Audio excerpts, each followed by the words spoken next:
I'm Cynthia Allen here with Bob Ray Sanders. Thanks for joining us for Taking Sides. Bob Ray, there's a lot of news being made with regard to Texas's voter ID law in recent weeks. The law was struck down several weeks ago by a federal district judge, then upheld by, well, at least allowed to be enforced by the Fifth Circuit. And then the Supreme Court also agreed with the Fifth Circuit, saying that the voter ID law, which was passed in 2011 and been implemented already, can be used in this election cycle. Yes, and of course that's unfortunate because what that does is it causes discriminatory laws to be in effect in Texas. And Texas, which has a history of discrimination, particularly in voting, should have been stopped from allowing this to go forward. So I disagree with the Fifth Circuit, I disagree with the Supreme Court, and certainly agree with Justice Ginsburg, who said, hey, listen, Texas law is unconstitutional, and the judge did the right thing in striking it down. Well, that's not exactly what she said, because the Supreme Court did not review the law and its merits. They didn't hear oral arguments. They simply were determining whether or not the law could be implemented in this election cycle based on what had happened. So the Fifth Circuit, for example, will be able to hear this case on appeal and determine what's going to go on, whether the law is indeed discriminatory, as the district judge said that it was.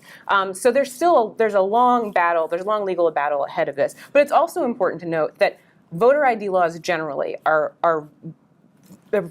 approved by or supported by the majority of the population. Somewhere between 70 and 80% of the population approves of voter ID laws in certain respects. Now, there are ways to make the Texas voter ID law a bit more fair. I do think that the Texas ID law is a bit too strict, and there's ways to change it. Let's understand this. I mean, there was a time when there was a majority in the state who also approved of slavery. But that doesn't mean that we should still have slavery. And that's where I'm going with this. There was a time when voting was prohibited to certain people. I mean, disenfranchisement was a part of our laws. And what this court is saying is that, wait a minute, what the judge ruled was 600,000 people who have qualified voters are not on the driver's license list, you know. Right, but that's not the only kind of voter ID that's not the only ID that's acceptable. I could have a gun person. Are you saying that it's too much of a burden for a person to get a photo ID? For a lot of people, yes, it is too much of a burden. Isn't that paternalistic? No, that's not paternalistic. If a person doesn't have a valid driver's license because they're old and they don't drive anymore, like my great aunt, who, you know, at 90 says, you know what, I'm not going to renew my driver's license. Okay, what does she do? They can get a state issued ID. Okay. And this is where I agree with you. I do think that the state can do more to help ensure that people who want to vote, who are registered to vote. Wait, let me finish. Okay. I think the state can do more to ensure that people who want to have IDs can get them. You can provide free ID, you can provide free documentation so that they can get ID. But we should as a culture, and you particularly, should want to ensure that everyone gets access to an ID, because having a photo identification, you need a photo identification to open a bank account, you need it to get on, you need it to do any number of things. I know the talking But points, you know what? But why isn't it's paternalistic to say that it's too burdensome to have a photo ID, and we should encourage people to get photo ID, and the state should make it easier so that people can get it.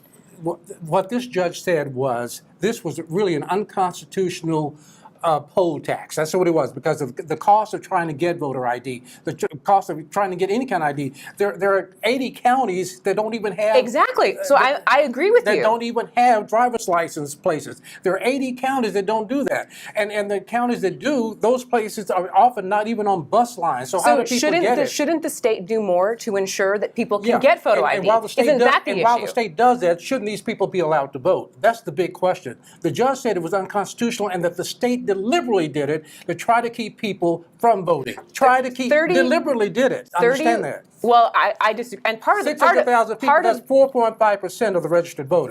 Part of the problem here is that people on both sides of this issue don't have any. They don't respect what the other person has to say, and there are valid arguments on both sides of the aisle here. Voter integrity is important, but it's also important that people have the right to vote. Are you going to let me finish? I'm trying. Where's the voter fraud that caused this law to be implemented? Where's the voter fraud? Voter fraud is exceedingly difficult to prove, but there are many investigations into voter integrity issues. Yeah, and what have they found? They have found fraud in many cases. However, people going to the polls to vote? However, they're using somebody else's ID?